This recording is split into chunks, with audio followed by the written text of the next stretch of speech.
Bueno, y fue uno de los nombres que estuvo en el centro del debate durante esta semana. Su minuta analizando el desempeño del gobierno fue duramente criticada por algunos miembros de la nueva mayoría y tuvo también acogidas positivas dentro del sector. El documento evaluaba de manera negativa el manejo comunicacional de la moneda, visión que coincidió con la caída de la aprobación de la presidenta en la encuesta CEP y también la DIMARC. Justamente para profundizar en este tema nos acompaña el autor de la minuta, el diputado del PPD, Pepe Out. ¿Cómo está usted, diputado? Hola, buenos días. Uno de los hombres tal vez de la semana, por la minuta y todo lo que comentábamos en esta presentación. Yo he escrito 10.000 minutas sobre pero este fue en un momento sobre 9.000 encuestas CEP. Llamativamente Siempre particular. Diputado, hemos escuchado muchísimo análisis por esta semana, sumado también a esta minuta que usted entrega, y muchos dicen aquí hay un problema de comunicaciones, pero otros dicen no, acá hay un problema de gestión política, el problema es aún más profundo, estamos hablando de un problema de diseño. ¿Usted en qué línea está? ¿Hay netamente problemas en cómo se están explicando las cosas por parte del gobierno o más bien tiene una mayor profundidad lo que está pasando? Yo creo que son ambas cosas. Son ambas cosas, es decir, primero el foco y segundo, obviamente, la movilización de recursos humanos, argumentativos, detrás del foco. Porque, por un lado, a mi juicio, si tú miras bien la encuesta, te vas a dar cuenta que donde más cae el gobierno y la presidenta en su valoración es en el sector que no tiene identidad política alguna, es decir, que se define a sí mismo como independiente. No se alinea con el centro, ni con la derecha, ni con la izquierda, que no se identifica con ninguna de las dos coaliciones. Y ahí, incluso las mujeres, cae significativamente el gobierno uno de los capitales importantes y la presidenta, que eran presidenta. dos capitales, y en la confianza y también en la cercanía. ¿Y por qué pasa eso a mi juicio? Primero porque está desactivada la agenda. Al lado de la preponderancia que tienen las reformas, no hay la misma preponderancia de la gestión eficiente del presente cotidiano. O sea, ofrecemos 60 hospitales para el futuro, pero se nos cierra una unidad de cuidados intensivos pediátricos en un hospital público. Nos agobian los problemas de seguridad, transporte, la propia educación, que tienen paro todavía a un conjunto masivo de profesores, contrasta eso con la reforma. Entonces yo diría primero eso, que está desactivada y hay que equilibrar la agenda. Y lo segundo es que la reforma, particularmente la educacional, que es la protagónica, le ha hablado más a la política que a la familia. Ha hablado más de los objetivos nacionales, del beneficio concreto que va a traer para la gente y para la familia. Del día a día, finalmente. De la preocupación si le van a cerrar o no un colegio, por ejemplo. Por ejemplo, porque la gente, obviamente, puede compartir, y lo hace, la encuesta misma lo dice, que la desigualdad es el principal problema de Chile, que la educación es el principal mecanismo para reducir la desigualdad. Pero dice, yo quiero saber si me perjudica o me beneficia, no al país, a mí, a mi familia. Y por lo tanto, hemos puesto poco el foco en que, primero, se va a acabar la incertidumbre de esa familia de que si queda cesante va a tener que abandonar el colegio a sus hijos. Se va a acabar la incertidumbre de que el segundo hijo, que aprende más lento, no pueda entrar al colegio donde está el primero. En fin, que la gratuidad universitaria, que es el sueño de todos, va significar que el presupuesto de la clase media crezca en promedio en un 25-30%. Diputado. Y esas cosas se habla menos de lo que se habla del fin del lucro, por ejemplo, que puede ser un objetivo, pero un objetivo político, ideológico, no un beneficio de la familia. Y esos temas que finalmente pasan un poco por la gestión del día a día, por el trabajo que se tiene que hacer tanto a nivel de, por ejemplo, las intendencias, las regiones, de los parlamentarios en sus distritos, de los propios ministros, de poder estar encaminando estos temas. ¿Qué está pasando con eso? ¿Falta tal vez ahí un mayor compromiso y además también con estas disputas internas? ¿Usted también hace alusión a eso? ¿Cuánto está afectando, podríamos decir, el trabajo del día a día? ¿Y por qué se lo pregunto? Porque llama la atención que esto le esté pasando justamente a la nueva mayoría o exconcertación, a un gobierno que también tuvo 4 años, entonces llama la atención que durante todo este tiempo, donde se supone que hay una cierta experiencia en estas materias, se esté fallando justamente en esto. Sí, yo creo que ha faltado compromiso y cohesión. Yo digo, y esto que yo digo después de la CEP, no muy distinto es lo que dije y lo que dijeron muchos en el cónclave del lunes, previo a la CEP del miércoles, que es que las fuerzas que apoyamos al gobierno no nos hemos cohesionado ni constituido como coalición. ¿Y por qué ha sido más difícil ahora? Mira, es bien raro, probablemente porque nos ampliamos y porque algunos dicen que este es un acuerdo político programático, pero la gente nos exige como si fuéramos coalición.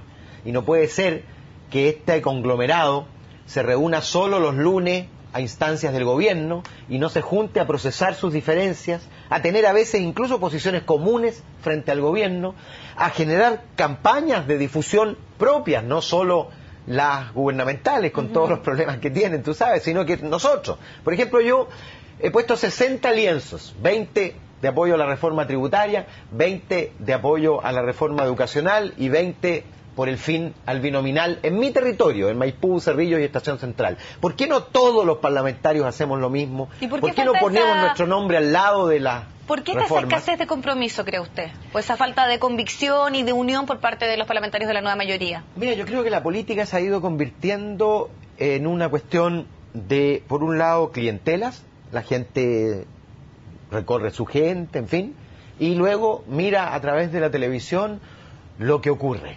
Y lo que falta es compromiso personal, con reformas que necesitan compromiso personal. Yo no soy de los que cree... ¿Oportunismo político? No sé si oportunismo, yo diría falta de compromiso. Mira, yo no soy de los que cree que la razón principal de la caída son las reformas, el empuje reformista. No lo creo. Yo creo que es más bien el déficit en la gestión del presente y el mal foco de la comunicación de la reforma, que no está centrada en el beneficio de las personas, sino que centrado en los objetivos nacionales. Nosotros tenemos que demostrarle a los chilenos de que la reforma le va a significar algo en su vida. Mira, yo entiendo que la reforma tributaria hoy día tenga baja aprobación. Solo va a tener alta aprobación cuando la gente haga el vínculo entre la gratuidad de sus niños en la educación superior y la reforma. Ahí adquirirá sentido, porque la gente dirá, bueno, es para eso que se hizo reforma tributaria. Y eso todavía no se hace. Yo soy partidario de que pongamos el foco pronto en la gratuidad. Y particularmente, bueno, la gratuidad en la enseñanza media y básica estaba planteada hoy día, pero la gratuidad en la enseñanza superior muy rápido. Diputado, algunos, dado el debate y también lo que constataron a estas encuestas, dicen que es inminente un cambio de gabinete, pero también hemos escuchado algunas voces que dicen sería un error también, porque si cambiamos, por ejemplo, algunos sectores claves, como el tema de el Ministerio de Educación o Hacienda, estamos justamente demostrando que estamos fallando en la forma en que se están explicando estos temas. Es parte de las tesis que se escuchan por estos días. ¿En qué línea está usted? ¿Es necesario un cambio de gabinete? Mira, yo no soy de los que cree que es mejor esconder la cabeza. Hay que encarar siempre los problemas. Pasado un año, independientemente de si los resultados fueran buenos o malos, es evidente que la presidenta tendría que evaluar a su equipo y definir si ajusta piezas, si cambia de lugar algunos o si derechamente pone gente nueva. Eso es propio de todos los gobiernos. Mira, el único gobierno que no cambió gabinete fue don Patricio Aylwin, que era una circunstancia especialísima. Todos cambian. Ahora, lo que yo digo sí es que el cambio de gabinete es un cartucho importante y por lo tanto no hay que gastarlo así. Tiene que ser en función de un rediseño, de un cambio de foco. ¿Pero es y no solo de personas. Yo creo que en marzo, obviamente, el gobierno tiene que enfrentarlo distinto de lo que enfrentó este año, no me cabe ninguna duda. Se requiere mayor cohesión, mayor gestión política y sobre todo mayor control de la agenda de problemas cotidianos de las personas. Por lo tanto, tiene que haber un ajuste ministerial de aquí a marzo, dice usted. Sin duda, yo creo que va a haber ajustes, no me cabe duda. Ahora, otro de los análisis que usted también hace tiene relación con una cierta soberbia al interior de la nueva mayoría, que tiene que ver con la forma en que se ganó, la mayoría parlamentaria que también hay. Y ahí usted también hay una responsabilidad respecto a estos conflictos internos, responsabiliza a la democracia cristiana, pero también algunos dicen aquí el lenguaje, por ejemplo, haber hablado de la retroexcavadora. Y se hace un símil con lo que, por ejemplo, pasó en la administración de Piñera cuando se habló vamos a cambiar todos en una cierta cantidad de días. ¿Cuál es su parecer con respecto a estas declaraciones? Y particularmente se lo pregunto porque quien dijo lo de la retroexcavadora es presidente de su partido. Yo lo dije aquí, inmediatamente después, en el momento en que eso fue dicho. Dije acá que era una soberbia comparable con la frase de los 20 días y los 20 años del presidente Piñera. Por lo tanto, no puedo sino repetir. Yo no culpo a la democracia cristiana. Yo dije una frase de que ese dramatismo con que se expresaban las diferencias obviamente le hacía mal, pero no es responsabilidad de la democracia cristiana, es responsabilidad de nosotros no juntarnos de manera permanente, cotidiana, a procesar nuestras diferencias y esperar a que éstas estallen de manera dramática, como ha ocurrido. Pero mira, yo creo que a nosotros tenemos que darnos un golpe de modestia, porque todos los gobiernos sufren de esto. Creen que porque ganaron la elección presidencial, Piñera creyó que el país se había corrido a la derecha. Nosotros ganamos la presidencial, estrecho en la primera vuelta, y creímos que el país se había corrido a la izquierda. Y yo digo, el país es el mismo. Y por lo tanto, nosotros que hacemos las reformas desde una visión de izquierda y centroizquierda, tenemos que hablarle al conjunto del país.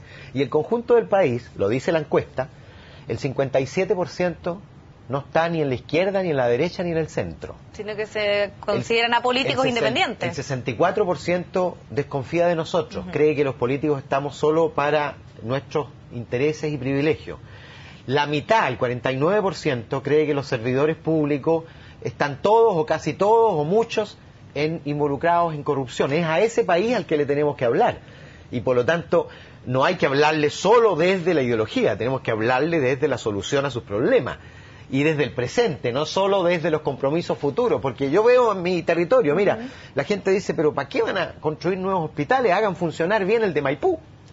Y eso debe pasar en muchos lugares. Nosotros no podemos arrancar hacia el futuro sin estar apretando la resolución de los problemas del presente, porque eso es lo primero que se le exige a un gobierno.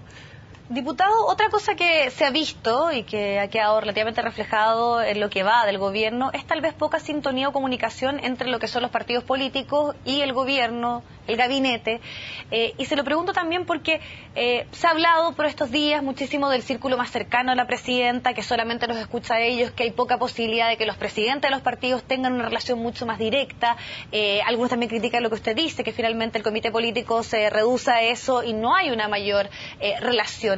¿Qué tanto puede estar afectando eso, la relación entre lo que es el círculo cercano a la presidenta, en lo que es el gabinete, con los partidos políticos? No lo sé, tengo poca información al respecto, no puedo tener una opinión fundada. Lo único que sí te digo es que cuando hicimos el lunes esa reunión entre jefes de bancada, presidentes de la Cámara y el Senado, presidentes de partido y ministros, que fue muy productiva, se decidió que esa instancia fuera regular y habitual y permanente, para procesar diferencias antes de que vayan los proyectos de ley, en lo que se llama el trabajo prelegislativo. De manera que cuando lleguen los proyectos estemos todos completamente imbuidos de él y comprometidos a empujarlo adelante, y no recién comenzando una conversación. No pueden los proyectos de ley ser conocidos la víspera de su ingreso al Parlamento. Y en ese sentido, claro, hay mucho que mejorar. Legislativo del cual tanto hay mucho que mejorar, como ha dicho el propio ministro Peñilillo, que es aquel con el que más tiene uno una relación permanente. Pero ¿eso es habitual, que solamente la relación más permanente sea con el ministro Peñilillo? ¿No debiese ser también con otros miembros del gabinete o tal vez con los asesores, el llamado segundo piso del gobierno? Yo he sido parlamentario solo en oposición el periodo pasado y tengo estos 8 años de gobierno, no sé cómo sería antaño. Lo que yo digo sí es que se hace más eficiente el trabajo legislativo en la medida en que los parlamentarios estén más comprometidos con los proyectos antes de que ingresen. Eso es evidente. Diputado, ahora también me gustaría entrar porque hay un análisis con respecto a la figura de Marco Enríquez Ominami. Y ahí también hay ciertas diferencias, ya nos pasamos un poquito a otro tema, de si debiese o no ingresar a la nueva mayoría. Hay sectores que tienen una mayor disposición a eso. En cambio, la democracia cristiana es más bien un poco, dice, porque también hay un tema que tiene que ver que aún se le responsabiliza un poco por parte de la ADC con respecto a lo que fue la derrota de Eduardo Frei. ¿Cuál es su parecer? ¿Debiese ingresar el PRO a la nueva mayoría o no? Bueno, esa es una decisión. Los matrimonios se hacen cuando hay aquiescencia de los dos que se casan. Efectivamente, Marco ha desarrollado su carrera política y sus 2 candidaturas presidenciales en contradicción con primero la concertación y segundo la nueva mayoría. Ahora, eso que ocurrió, naturalmente no tiene por qué seguir ocurriendo en el futuro, y el futuro dirá si nos ponemos de acuerdo o no, pero yo retomaría las palabras de Marco de antes, no las de ahora, que él está hablando solo de primaria, es decir, de procedimiento. Antes él hablaba, primero hablemos de programa, hablemos de si estamos de acuerdo en lo que hay que hacer, y luego veamos entonces si podemos formar parte de una misma coalición. Ahora, yo no sacaría cuentas alegres si estuviera en el grupo de apoyo a Marco Enrique, porque él lleva 8 años en campaña como candidato presidencial. Ha sido, de hecho, 2 veces, ha sacado 20% en la primera, poco más del 10% en la segunda, y resulta que la distancia respecto de Isabel Allende o de Ricardo Lagos o del propio Andrés Velasco en la valoración ciudadana es de 5 puntos. Y en consecuencia uno dice, frente a personas que no han hecho ninguna demanda presidencial todavía, que no han hecho campaña, que no han sido proclamados, en fin. Y por lo tanto, yo no digo que esté clavada la rueda de la fortuna hoy día. Pero hay que dejar pasar el mirar la tiempo. Figura con una mayor detención, incorporarlo, yo creo por ejemplo, que hay que tener más diálogo. Y si del diálogo resulta que somos parte, tenemos un horizonte común, indudable no va a ser el pasado lo que nos separe. Hay que ver si nos une el futuro. ¿Y qué lectura hace usted de las declaraciones que entregan el día de hoy, que dice, pongo mi capital político a disposición de la presidenta? Bueno, yo sentí que era muy pretenciosa esa, hasta que leí el contexto donde se había sido dicho y todo lo típico que los títulos los traicionan. Sí, claro. A mí me parece bien, que las reformas sumen apoyos, porque ha habido poco apoyo a las reformas, ha habido poca gente jugada detrás de las reformas, han sido más las personas que ponen obstáculos o que presentan las dudas, ha habido poca gente explicando, poniéndole el pecho a las reformas, es cierto. Señora Marco Enríquez, por ejemplo, también en esa línea podría ser algo que contribuye a la nueva mayoría, contribuiría a las reformas. Y eso es lo que finalmente va a definir si somos o no parte de una misma entidad política capaz de proyectar un programa y una coalición, es decir, el trabajo concreto de respaldo al gobierno. ¿Sabes por qué? Porque el éxito del gobierno de Michelle Bachelet no se va a medir como se midió el anterior, de cuán popular sale la presidenta al final de su mandato. El éxito, ¿por qué? Porque era el último de un ciclo político que terminaba. Este es el primero de un ciclo político nuevo, y por lo tanto el éxito va a medirse si tiene o no tiene proyección. Porque, ¿cuál va a ser el tema de la próxima elección? ¿Profundizamos las reformas o revertimos las reformas? Y si gana aquel que quiere revertir las reformas, este gobierno habrá fracasado. O sea, el continuismo de la nueva mayoría depende de la evaluación que se haga de las reformas que está impulsando, dice usted. En el éxito de las reformas que se juega el éxito del gobierno. Y por eso que es tan importante que las reformas no solo sean mayoritarias en el Parlamento, tienen que ser mayoritarias obligadamente también en la sociedad. Ahora, conseguir mayoría parlamentaria es re fácil, pero hay que salir a buscar mayoría ciudadana detrás de la reforma. Ahora, cuando hablamos de mayoría ciudadana, otro tema que también ha estado fuertemente en el debate tiene que ver con cómo se perdió esa sintonía justamente con los temas que le importan en el día a día a las personas. Hay muchos analistas que también dicen aquí más preocupados que de la educación, o por ejemplo, sale a colación el tema de la nueva constitución, de la reforma del sistema binominal, tienen que ver con problemáticas del día a día, el empleo, el transporte público, en las regiones hay distintos problemas, sequía en el norte, el tema del empleo, la salud, ¿para qué decir? También los problemas de educación.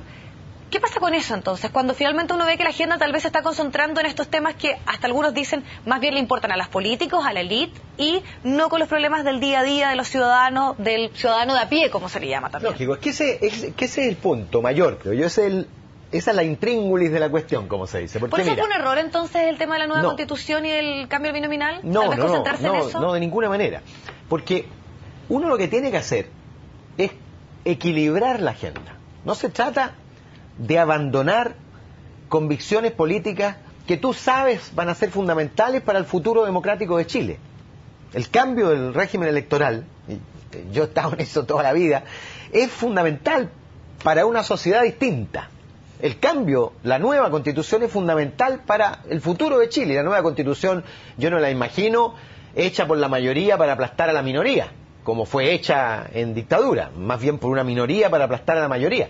Es una constitución que tiene que acogernos a todos y representar todos los puntos de vista de la sociedad. Pero lo que digo es que quedé triste con el partido de ayer. Está afectado como colocolino. Verdaderamente afectado, no solo por ser domingo, sino porque yo quería que ganara mi equipo, y aunque hay que reconocer que... Usted hace esa relación por los problemas que le importan sí, en el día a día. Que la U... No, claro, lo que quiero decir es que uno tiene que equilibrar la agenda. No se trata de no hacer las reformas políticas que tú consideras indispensables, pero tiene que haber una agenda equilibrada. Y yo creo que la presidenta en particular debiéramos nosotros involucrarla al lado de la solución a los problemas que son acuciantes hoy día para la gente. Los especialistas en los consultorios, la recuperación de la calidad de la educación pública, la solución a los problemas de la dignificación de los profesores, en fin, más que en ese tema la inseguridad políticos. Ciudadana. Y nosotros tenemos que seguir en el Parlamento, por supuesto, y va a terminar el binominal, pero te aseguro que eso no va a ser una fiesta popular. Pero todos aquellos que sabemos el impacto que genera que primero las mayorías puedan expresarse en el Parlamento, de manera que cuando uno comprometa un programa, después no pueda decir, mire, la verdad es que el binominal impidió que yo tuviera mayoría para ejecutar dicho programa. Avanzar, claro. Exacto. Diputado, le queremos agradecer muchísimo su tiempo, hasta se nos quedaron algunos temas en el tintero, pero bueno, agradecemos haber estado junto a nosotros acá en CNN Chile, que esté muy bien. Gracias, me excuso por la tristeza. Vamos a la pausa y ya volvemos.